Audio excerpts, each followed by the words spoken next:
In this video, I'm selecting 5 fountain pens to make a well-rounded, enjoyable fountain pen collection for under $200 total. In this video, I'm going to be showing you my top 5 budget fountain pens. If I was starting a new collection and I was had a more limited budget, these are the top 5 that I would pick that would sort of make a complete collection. Now, start at the bat, there are 2 pens that I no longer own because I gave them away, and I shouldn't have done that because I want them again. But I will put in, a placeholder there. But all of these are pens that I've used pretty extensively at this point and can fully recommend. I will also say it's a little bit controversial that there are some Chinese pens in here, which I know some of my viewers really don't like. But I'm telling you, today, being a new fountain pen user is so much better than it was in the past because of these Chinese pens. They're offering you so much for such a fantastic price in the manufacturing quality. For some of these, a lot of them, no, but for some of these is pretty excellent. So let's get into it. At number 5, I have the Monteverde Access fountain pen. This is a very nice pocket pen with a big grip section, anodized aluminum body. It's very fun to play with. We have threaded number 5 Yovo nibs, so you could change these out. This is just a really fun pocket pen, durable, nice seal, and really nice nibs. So number 5 is the Monteverde Access fountain pen. These go for $44. Now next up is one that I don't have, but I reviewed. It's one of my first ever videos on this channel. I don't think I'm going to link to it because I don't want to watch that. But it's the Wingsung 601, not the 601A, but the 601, which is a dupe of a Parker 51 Vacuumatic, and it is pretty much in every way better than the new Parker 51 that Parker is making. It's more correct to the original. It writes fantastic. It seals perfectly.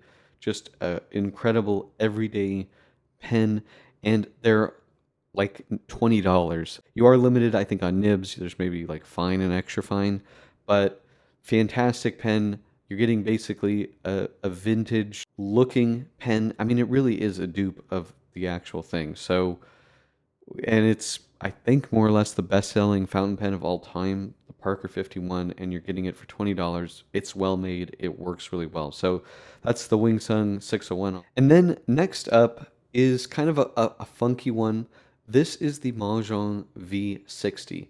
This is something that is kind of a copy of a OMOS 360, but it's not really an exact copy. I do think that the design of, the clip and the shape is pretty much there. I've seen a teardown of this pen from Tom Weisterich of penboard.de. He is a Italian and German pen collector and restorer.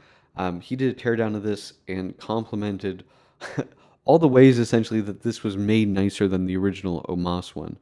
These cost $38.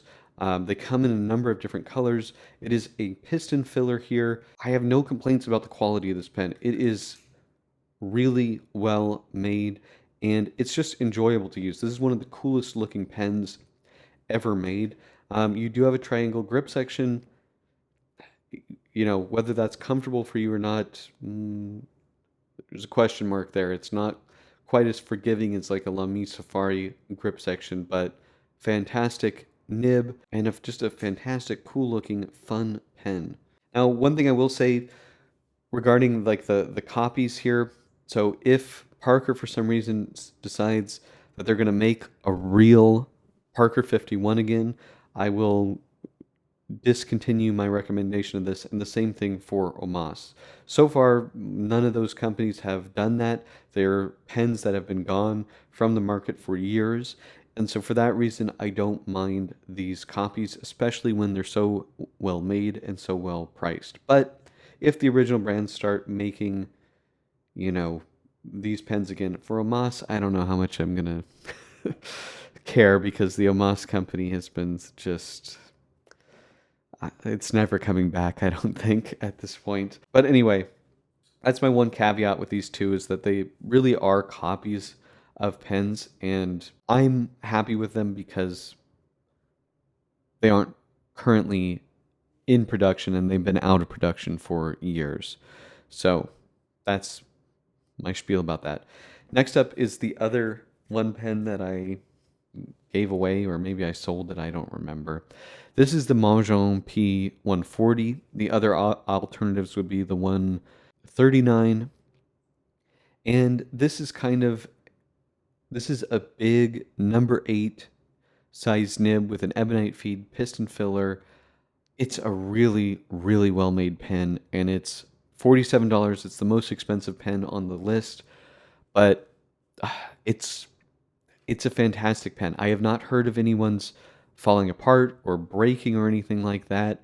Mine held up well. My friends all like theirs a lot, and it doesn't feel exactly like a direct copy of any real pen, but it is heavily Mont Blanc inspired, which I don't love. I mean, they should be coming up with their own designs, but the build, the nib, the number 8 nib is soft, it's springy, really, really nice option. I got rid of mine essentially because, you know what, I have, real 149s, and I have a Delta Dolce Vita oversized, so I sort of have like the more premium.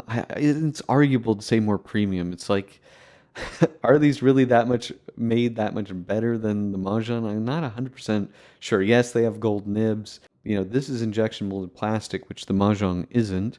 So I don't know. Anyway, I was just like, I probably use these more, but if I was limited, that P140 or 139 is just a phenomenal pen. I mean, for $47, there was nothing like that when I was starting in fountain pens. For $47, you were getting something that was probably just a complete piece of junk, to be honest. Nothing that was, made and finished to that level. And then finally, this is probably no surprise to anybody, Lamy Safari, or Vista as I have here, with the 1.9 millimeter nib from the Joy. One of my favorite nibs on one of my favorite pens. Nib costs $13. You would have to buy that separately, and the pen is about $29, so you're in about $42. I use these all the time. Fantastic everyday pen.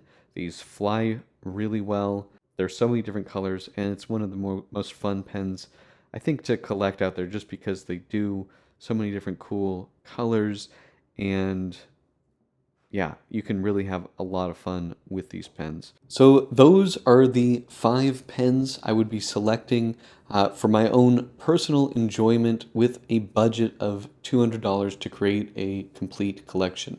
Which pens would you pick? Let me know in the comment section below. If you like this video, please hit that like button. And if you want to see more fountain pen paper ink videos, please hit that subscribe button. Thank you so much, and until next time.